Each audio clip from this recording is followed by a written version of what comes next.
Mi familia dijo que no recibiría nada de la herencia porque solo era para quienes tuvieran hijos que mantener.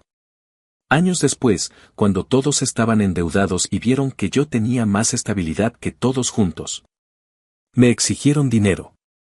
Solo les dije que no iba a hacerme cargo de los hijos que ustedes decidieron tener. Cuando mi papá murió, todo se desmoronó de golpe. No solo por la pérdida, que ya de por sí fue un putazo emocional, sino porque con su ausencia quedó al descubierto la verdadera forma en que funcionaba mi familia. Durante años, siempre supe que no era la hija favorita ni la que más atención recibía, pero jamás me imaginé que en el momento más doloroso de nuestras vidas, iban a usar mi decisión de no tener hijos como excusa para dejarme fuera de todo. Mi papá había sido un hombre que no hablaba mucho, de esos que creen que todo se arregla después y que uno puede confiar en que la familia hará lo correcto.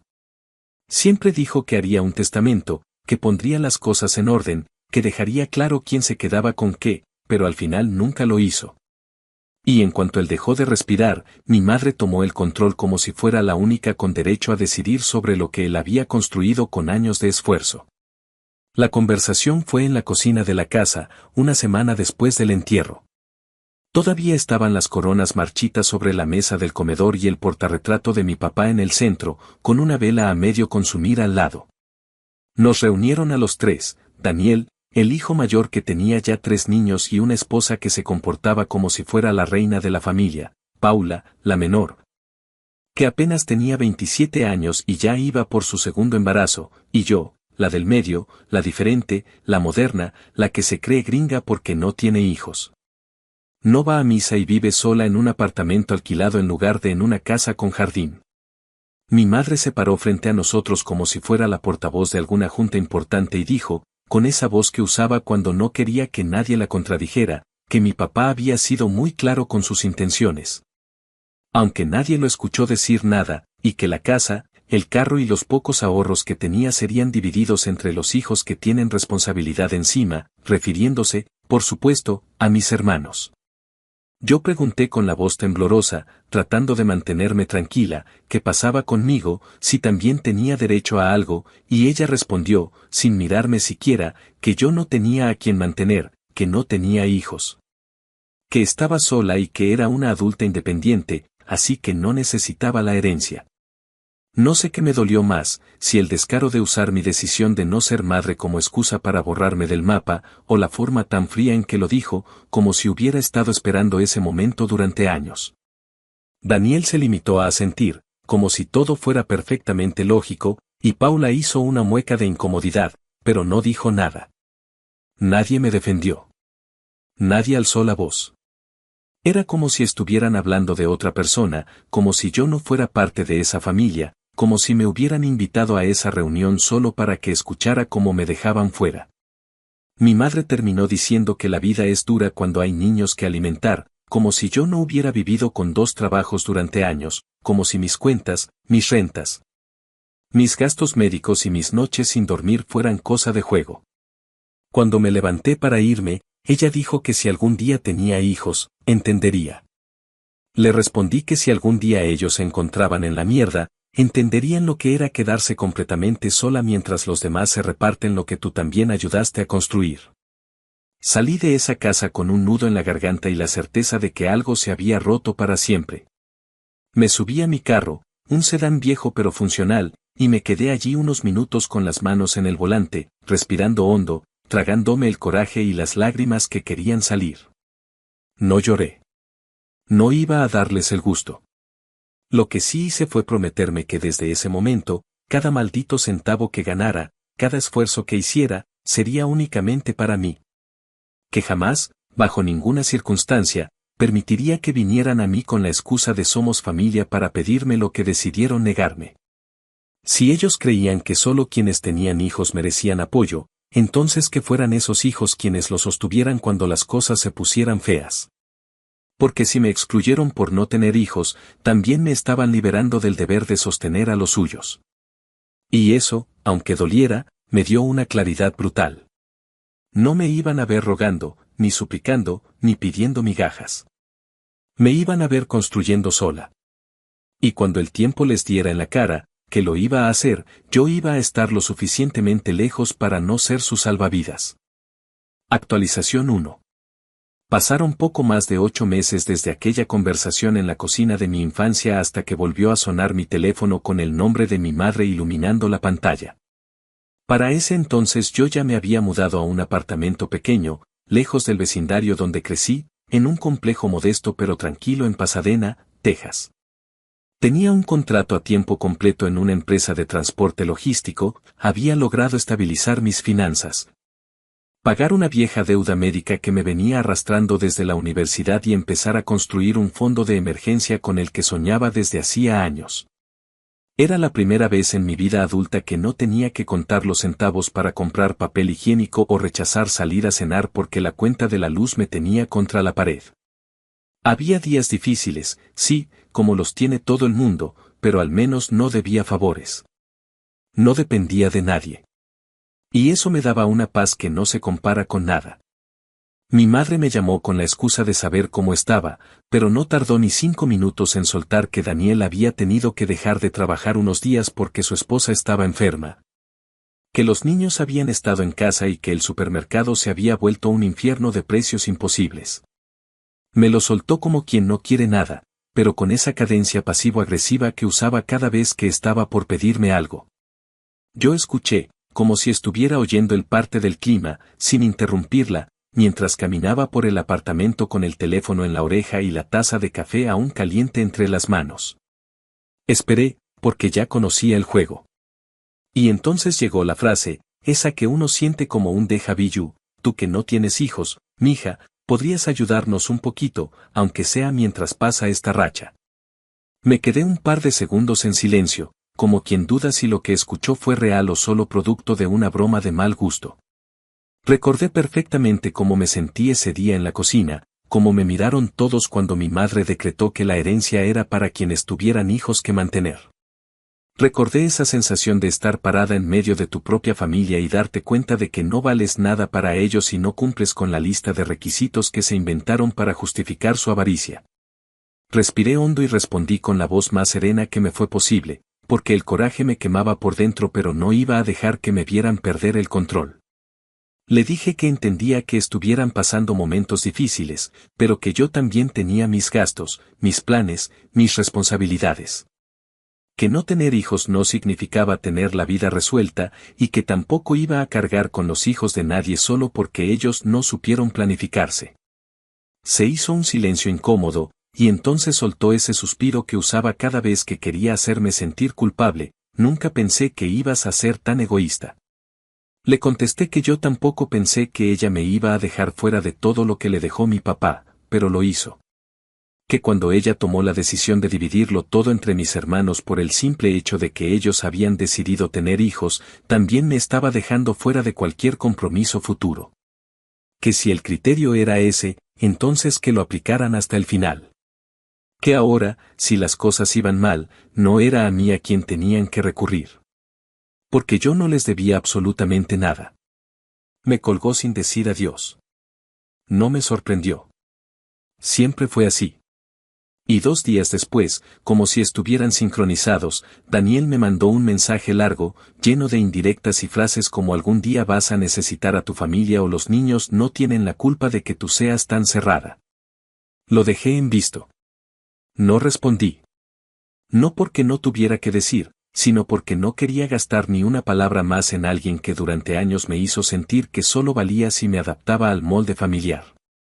Porque cuando Daniel necesitaba a alguien para limpiar sus cagadas financieras, ahí sí todos éramos hermanos, pero cuando hubo que repartir lo que era de nuestro padre, él no dudó ni un segundo en hacerse el ciego mientras a mí me sacaban de la conversación.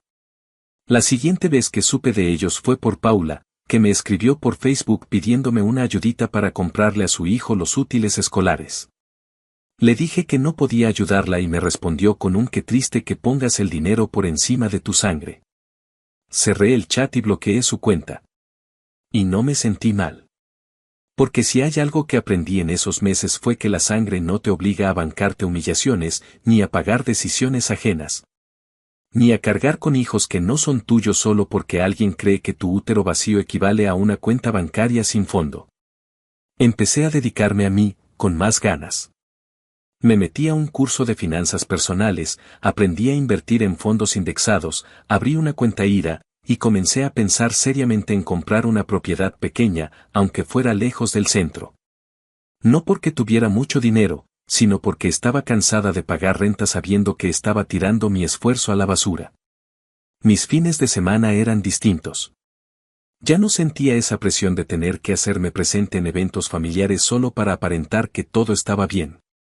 Ya no tenía que fingir que me caía bien la esposa de Daniel o que entendía las decisiones absurdas de Paula. Dejé de ir a los cumpleaños, a las cenas navideñas, a los baby showers que mi madre organizaba cada vez que nacía otro nieto. Y aunque me costó al principio, con el tiempo me di cuenta de que mi ausencia no era notada como yo pensaba. Solo importaba cuando alguien necesitaba algo. Solo me volvían a ver cuando la palabra dinero entraba en la conversación. Por eso, cuando llegó diciembre y no recibí ni una invitación para pasar las fiestas con ellos, no me dolió. Lo que sí me dolió fue ver cómo mi mamá publicó una foto del árbol de Navidad con todos mis hermanos, sus parejas y los nietos, con la frase "La familia es lo más importante" como pie de foto. Me dolió, sí, pero también me confirmó que había tomado la decisión correcta. Que no valía la pena seguir rompiéndome el alma por personas que solo me consideraban familia cuando les convenía. Que estaba bien elegir alejarse, incluso si eso significaba quedarme sola algunos días del año.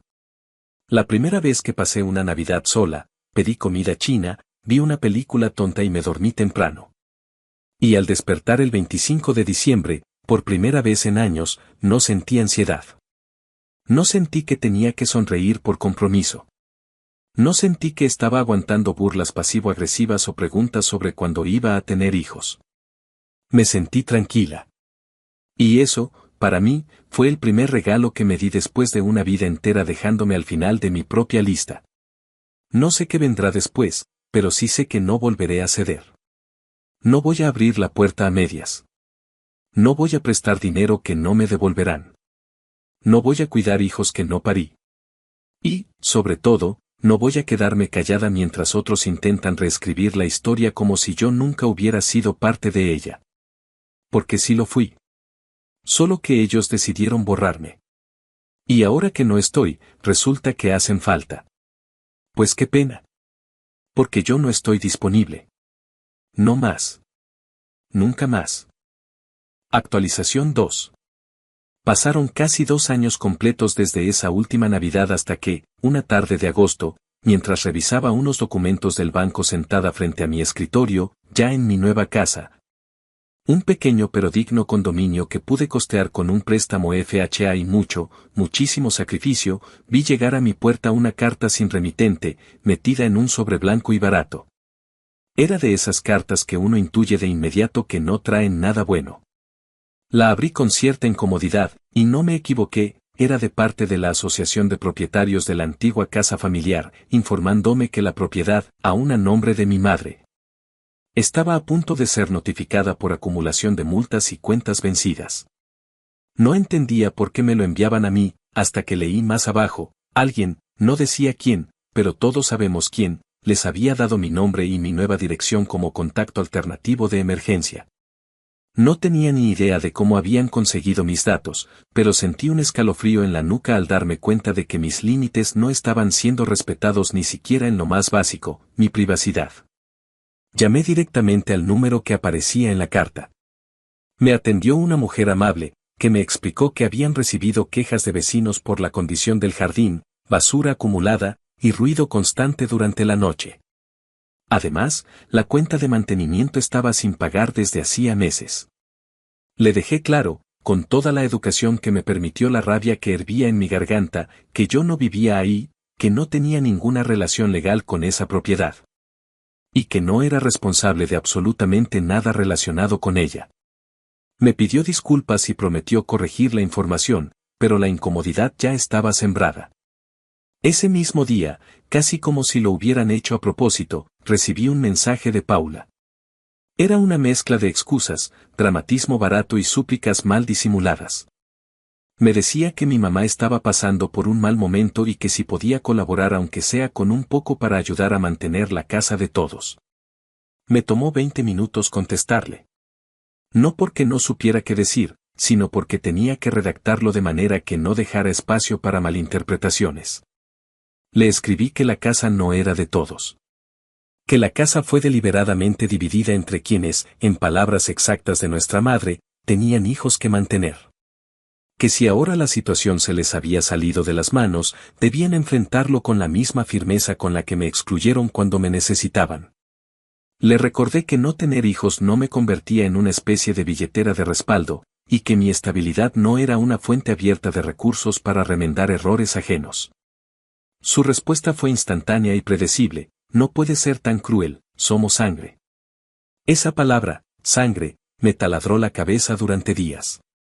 Porque la habían usado tantas veces como excusa, como arma, como chantaje, que ya no significaba nada más allá de un término que usaban cuando querían meterme culpa por no ceder.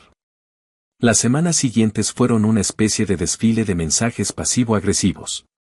Daniel me escribió por WhatsApp con un tono que pretendía sonar fraternal pero que se le escapaba en cada frase: no todos tuvimos la misma suerte que tú siempre fuiste la que tuvo más oportunidades. No estaría de más que compartieras algo con la familia, después de todo lo que mamá hizo por ti. Me quedé viendo ese último mensaje con una mezcla de indignación y risa amarga. ¿Después de todo lo que mamá hizo por mí? ¿De verdad se atrevían a escribir esa frase como si hubieran olvidado que me dejaron fuera de todo porque decidí no tener hijos? Como si no hubieran hecho reuniones familiares sin mí, decisiones económicas sin consultarme, como si no me hubieran convertido en una extraña simplemente por tener una vida diferente. Respondí solo con una oración: si crees que lo que mamá hizo por mí justifica que ahora yo pague sus cuentas, entonces claramente no entendiste nada. Lo bloqueé.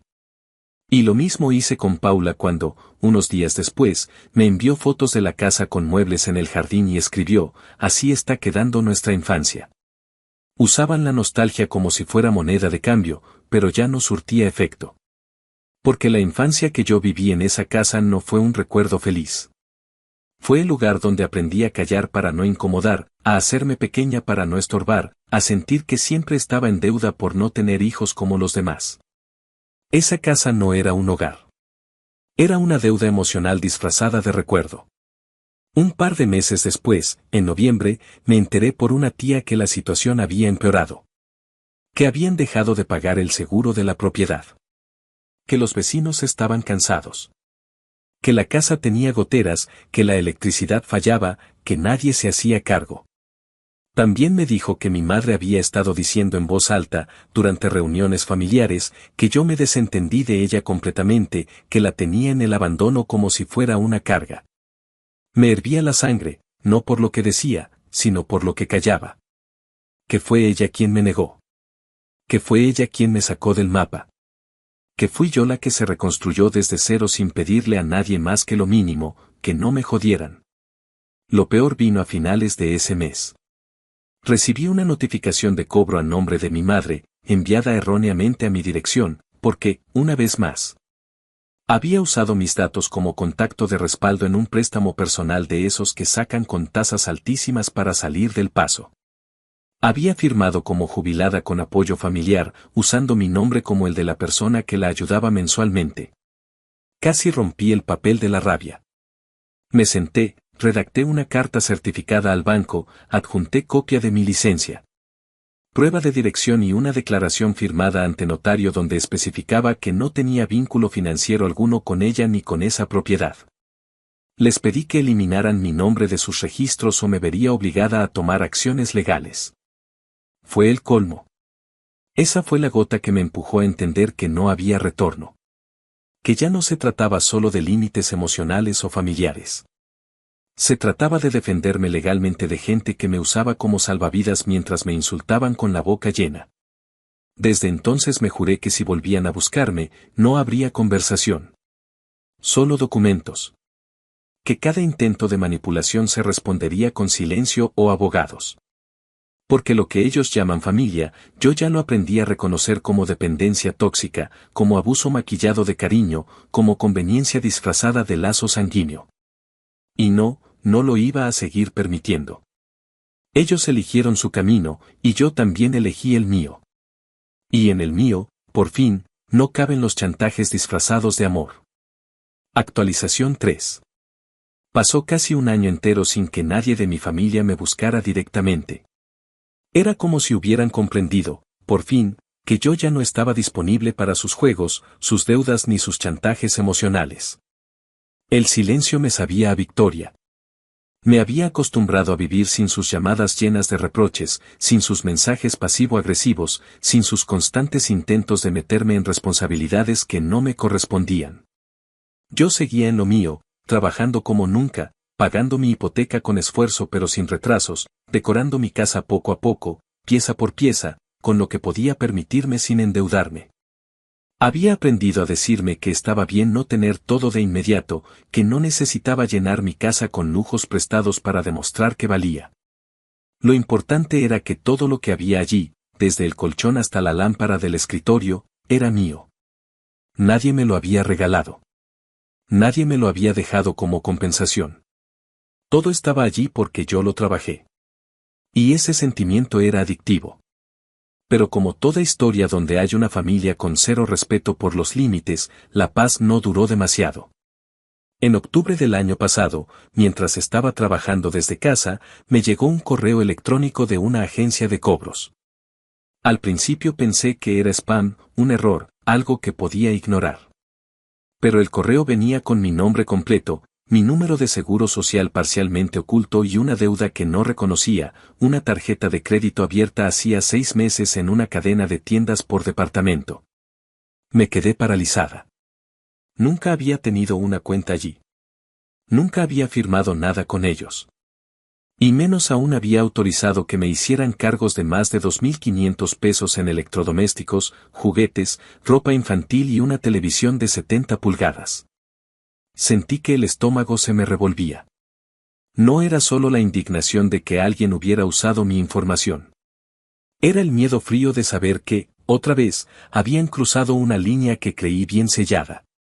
Llamé a la tienda, pedí el detalle de la cuenta, y cuando me preguntaron si quería que me enviaran las grabaciones y el video del día de la compra, supe que esto iba a ser peor de lo que imaginaba. Me tomó 2 semanas conseguir todos los documentos, pero lo que vi en el video fue tan claro como un puñetazo, era Paula. Entrando con su esposo y sus hijos, usando mi información para llenar un carrito como si fuera su cumpleaños. Iba con gorra, mascarilla y gafas de sol, pero su tatuaje en la muñeca, el mismo que se hizo con el nombre de su primer hijo en letra cursiva, la delataba sin margen de duda. Incluso en un momento bajó la mascarilla para hablar con uno de los empleados, y aunque la imagen no era HD, era suficiente para reconocerla.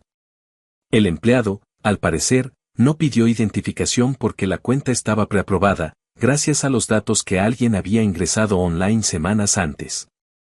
O sea, esto no fue un impulso desesperado. Fue un plan. Premeditado. Frío. Calculado. Usó mi nombre, mi número de seguro social y mi dirección anterior, la de casa de mi madre, como si nada. Me senté en la cocina y estuve 2 horas sin moverme. No podía llorar. No podía hablar. No podía siquiera enojarme. Era como si mi cuerpo estuviera esperando que algo lo empujara a reaccionar, pero la mente se resistía. Me sentí humillada. Traicionada a un nivel al que no había llegado antes. Esto no era solo una deuda, era una puñalada disfrazada de necesidad. Y lo peor era saber que ella ni siquiera pensaba enfrentarlo. Había esperado que me diera cuenta cuando ya estuviera demasiado jodida para hacer algo. Fui directamente a la estación de policía. Puse la denuncia. Llevé copias de todo. Me tomaron la declaración como víctima de fraude de identidad y al ver que había pruebas en video, se lo tomaron más en serio de lo que esperaba. Me asignaron un detective para el caso y me dijeron que probablemente el proceso tardaría, pero que tenía todo para que la fiscalía lo considerara delito grave. Esa misma noche, mientras cenaba sin hambre, recibí una llamada. Era Paula. No contesté. Me mandó un mensaje de voz de casi 3 minutos. Lloraba. Decía que no sabía qué le había pasado por la cabeza. Que estaba desesperada. Que había perdido el control. Que me iba a pagar todo. que por favor no arruinara su vida. Que si la metían presa, ¿quién iba a cuidar a sus hijos? La escuché completa sin pestañear. Cuando terminó, borré el mensaje. No respondí. No por falta de ganas, sino porque ya no quería darle ni una palabra más. Llevaba años diciéndome que la familia no debería llegar a estos extremos. Que el amor, el respeto, los recuerdos, deberían valer más. Pero en ese momento comprendí que en mi caso, eso nunca existió de verdad. Lo fingimos. Lo mantuvimos como fachada. Pero si una hermana es capaz de robar tu identidad, endeudarte y luego suplicar usando a sus hijos como escudo, es porque nunca te vio como hermana. Me vio como recurso. Como oportunidad. Como botín. Días después, me llamó mi madre. Alguien, supongo que Paula, le contó lo que estaba pasando. Me gritó, literalmente me gritó por teléfono, que cómo era posible que quisiera destruir a su hija. Que cómo me atrevía a ir con la policía, que eso se arreglaba entre nosotras. Le contesté tranquila, casi con lástima, que esto no se arreglaba entre nosotras porque yo no firmé nada, no presté nada, no ofrecí nada. Le dije que si creía que esto se trataba de un malentendido, podía ver las pruebas. Que no era yo la que estaba destruyendo a nadie. Era Paula quien, con todas sus letras, había cometido un crimen. Mi madre soltó su frase favorita, tú nunca entendiste lo que es la familia. Y ahí sí, perdí el control. Le dije que tal vez no lo entendí porque nunca lo viví. Porque ella me enseñó que el valor de una hija se mide por si tiene hijos o no. Que el amor se da solo si cumples con lo que se espera de ti. Que el respeto se condiciona. Que la lealtad se exige, pero no se da. Me colgó antes de que terminara. No me importó. El caso siguió su curso. En diciembre, Paula fue citada oficialmente. El detective me dijo que su abogado estaba intentando un acuerdo para que no fuera a juicio. Que pagara una parte y cumpliera un periodo de libertad condicional, además de reparar el daño con una disculpa formal. Acepté porque no quería verla, no quería prolongar el proceso ni revivir todo en una corte. Pero exigí que todo quedara registrado legalmente. Que esa mancha la cargara. Que no fuera algo que se pudiera barrer bajo la alfombra. El banco, por suerte, retiró la deuda de mi historial tras comprobar el fraude, pero eso me costó semanas de papeleos y estrés. Paula quedó con antecedentes y una multa considerable. Desde entonces no ha vuelto a buscarme. Ni ella, ni mi madre, ni Daniel. La familia se rompió de manera definitiva. No hubo drama final, no hubo cartas llorosas ni promesas de cambio. Solo un silencio denso, de esos que ya no duelen, pero que sí se sienten como una puerta cerrada con llave. Una puerta que esta vez cerré yo, desde adentro, con 3 cerrojos y sin intención de abrirla de nuevo.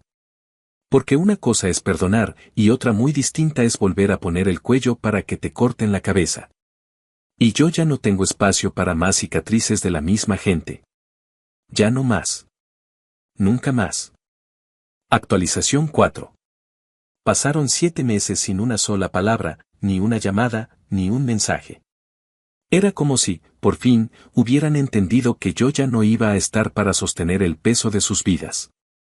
Lo que no sabía era que ese silencio no era señal de respeto, sino preludio de otra bomba que me explotaría de la forma más sucia y predecible.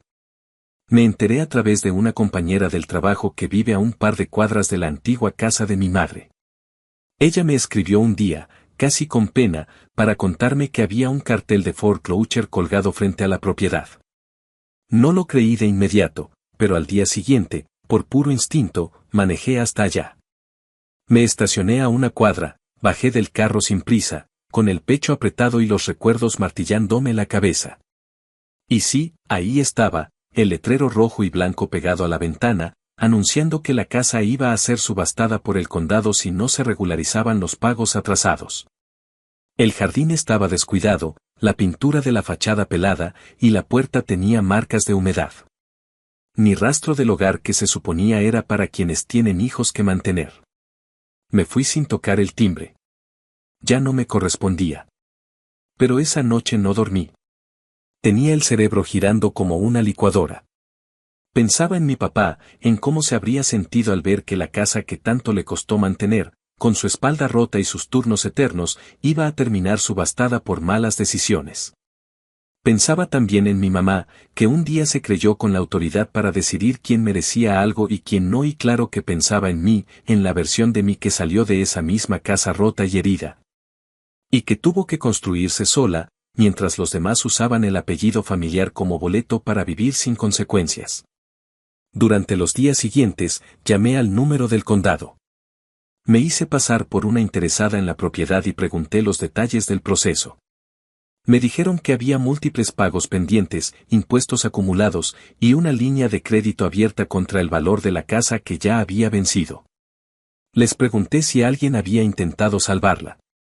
Me dijeron que no, que la notificación ya era pública, y que probablemente terminaría en subasta el primer martes del mes siguiente.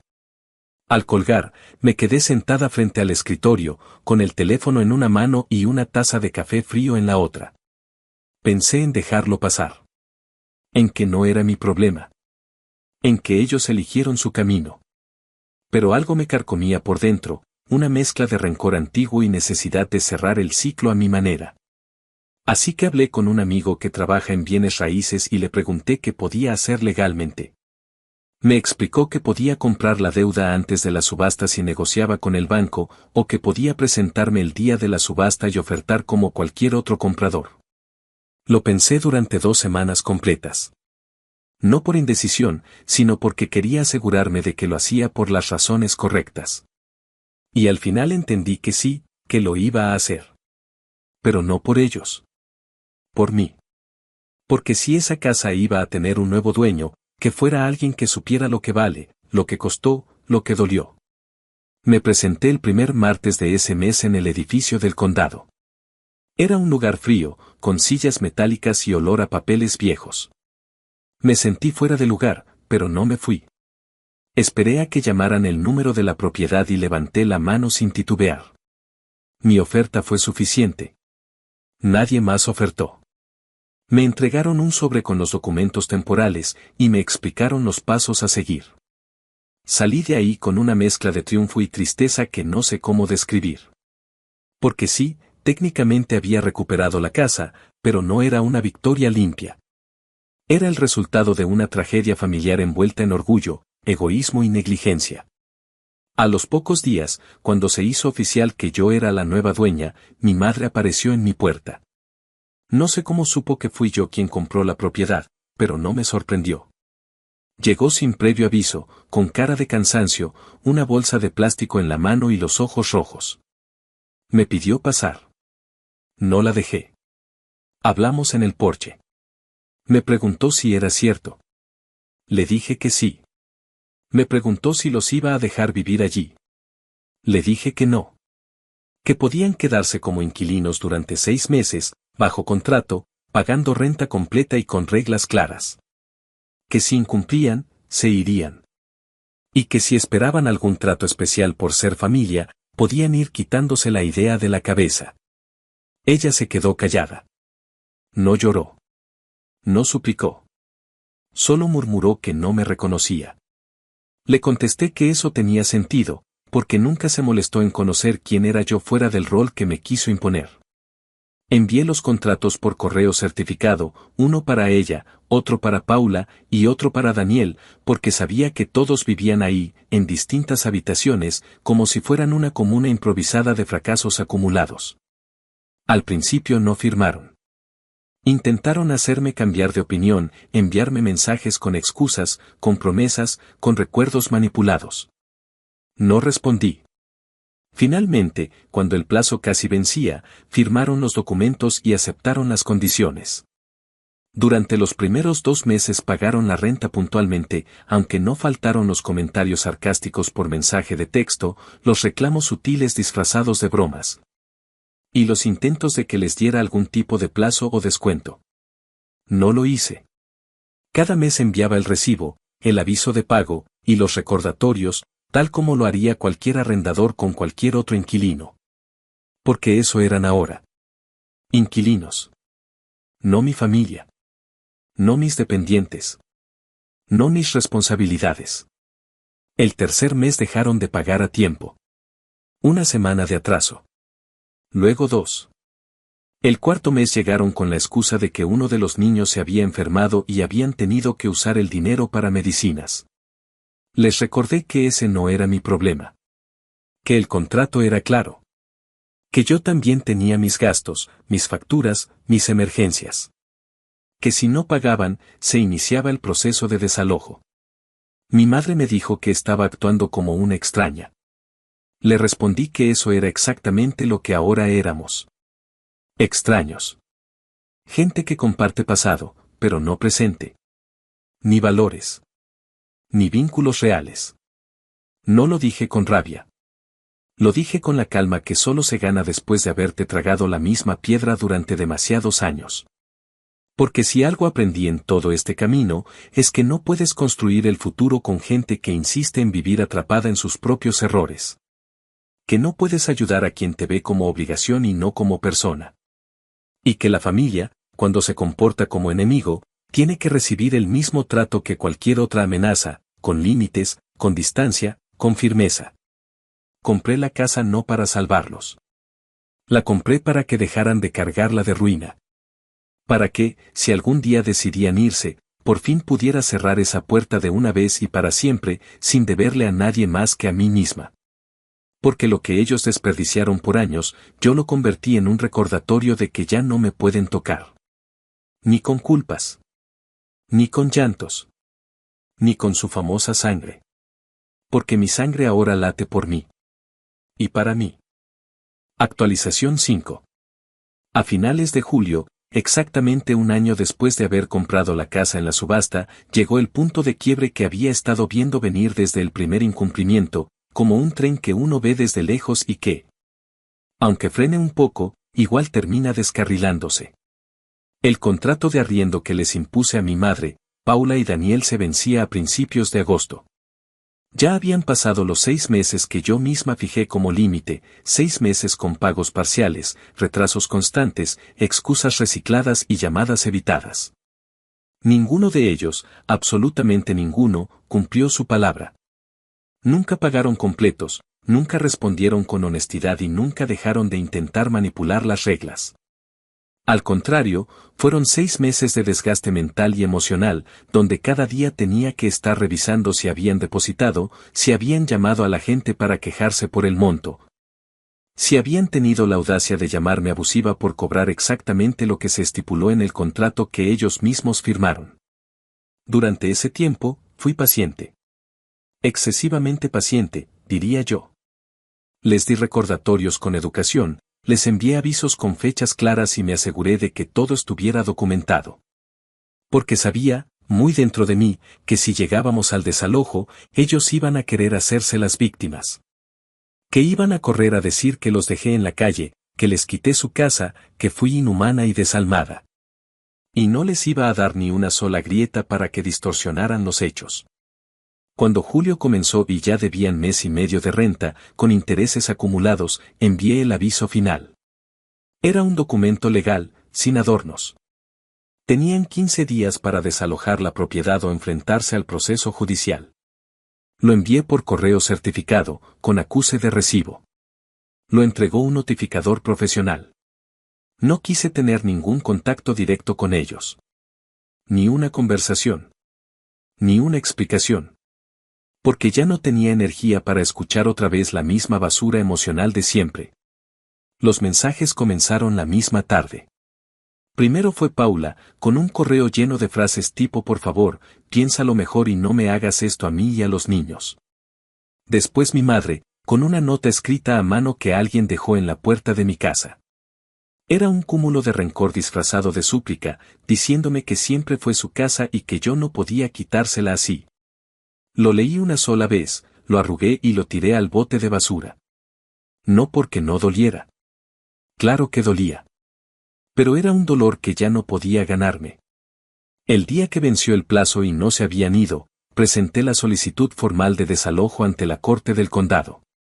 Entregué todos los documentos, contratos, recibos, mensajes, pruebas de incumplimiento.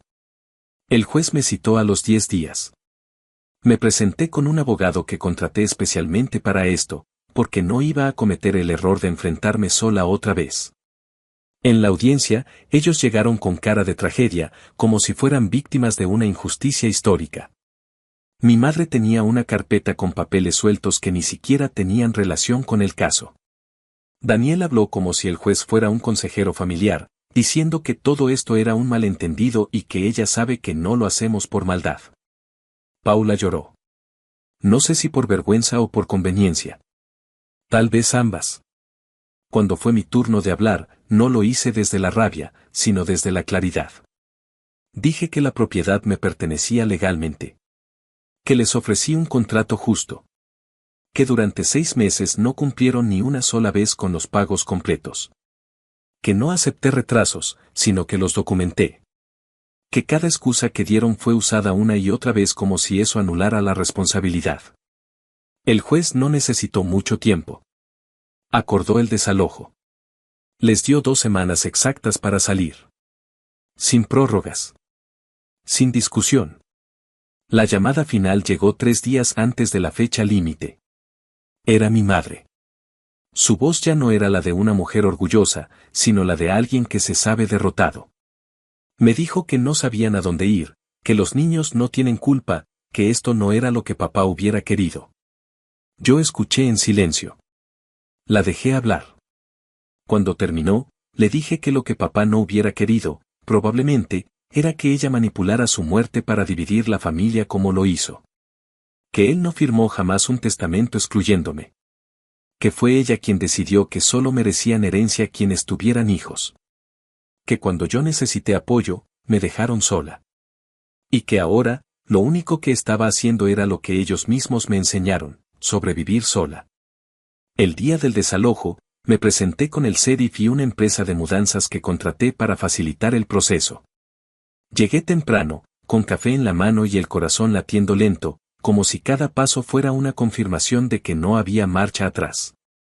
Estaban todos ahí, con cajas apiladas en el porche y miradas de resentimiento. Nadie habló. Nadie me saludó. Nadie agradeció. Solo me miraron como si yo fuera el enemigo. Vi cómo sacaban las maletas, las bolsas, los colchones viejos, los juguetes que no habían pagado ni con esfuerzo. En ese momento, entendí lo necesario que era. Porque si no los desalojaba yo, nunca se irían.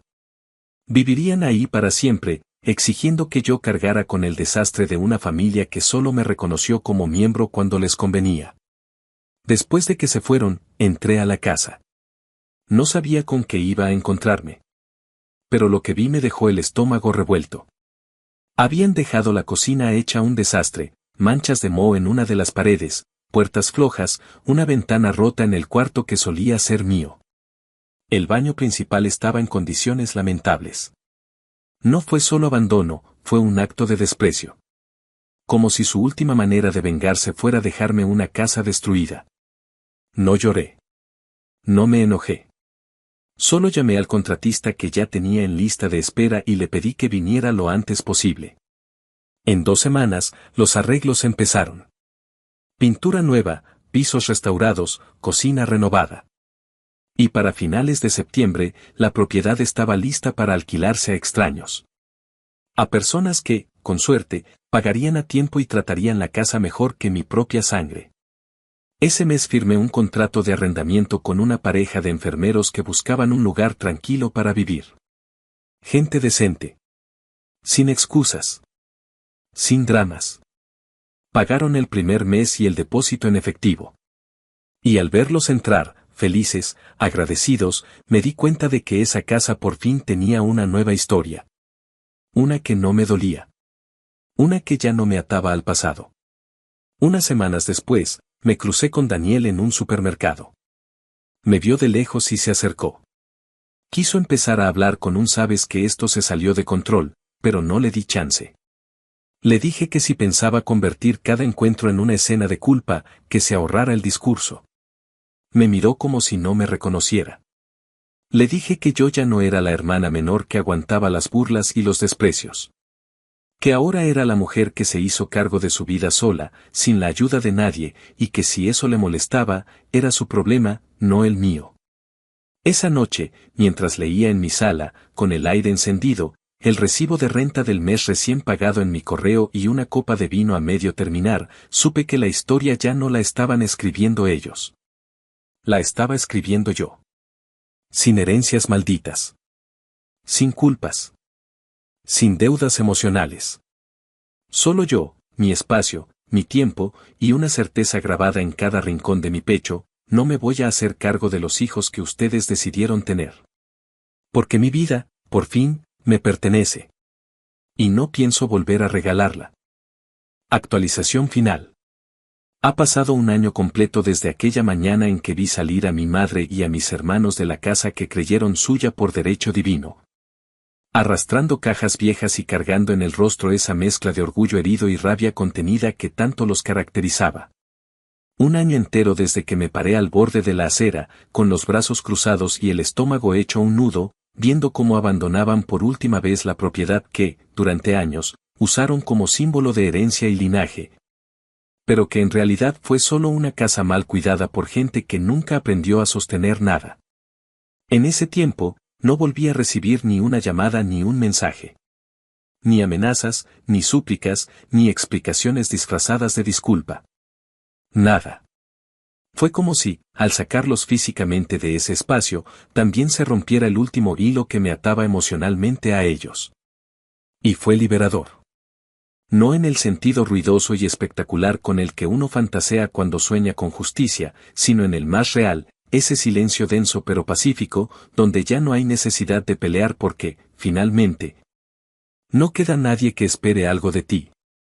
La casa fue alquilada nuevamente a principios de enero a una familia joven, una pareja con una hija pequeña que me recordaron, sin quererlo, cómo se ve una familia funcional.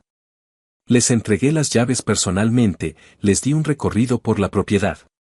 Les expliqué los detalles del contrato con la voz firme que solo se consigue cuando uno ha aprendido a no ceder ni una pulgada más de lo que le corresponde.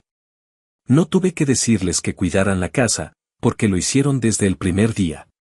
Pintaron el frente por su cuenta. Sembraron flores nuevas en el jardín y colgaron cortinas ligeras en la sala que dejaban entrar una luz suave que hacía parecer que el lugar nunca había sido escenario de tanta podredumbre emocional. Me sorprendió, al principio, la facilidad con la que la casa fue transformándose, como si, al sacarle a quienes la convirtieron en campo de batalla, también se hubiera liberado de todo su peso. Pero más me sorprendió darme cuenta de lo mucho que yo había cambiado. Porque por primera vez en mi vida, no sentí culpa por no compartirla, por no abrirla a los míos, por no convertirla en un símbolo de unidad. La casa no era eso. La casa era mía. Y punto. Durante los meses siguientes, mi vida tomó un rumbo que no había previsto. Con los ingresos estables del arriendo, pude terminar de pagar el último préstamo pendiente que tenía desde que me mudé sola. Invertí en un curso profesional para ascender dentro de mi empresa y finalmente conseguí el cargo que venía persiguiendo desde hacía 3 años. Me mudé a una ciudad cercana, donde me ofrecieron una mejor posición con beneficios reales, y vendí el apartamento en el que viví todos esos años sola, con miedo, pero también con una dignidad que nadie pudo arrebatarme. Me llevé pocas cosas, lo que realmente era mío, lo que representaba algo más que función. Dejé atrás lo que me recordaba a ellos, a esa familia que me vio siempre como repuesto, como figura decorativa, como alguien que podía ser útil si se le presionaba lo suficiente. Ya no quería vivir con rastros de esa historia. Porque si hay algo que comprendí en todo este proceso es que el desarraigo también puede ser una forma de sanación.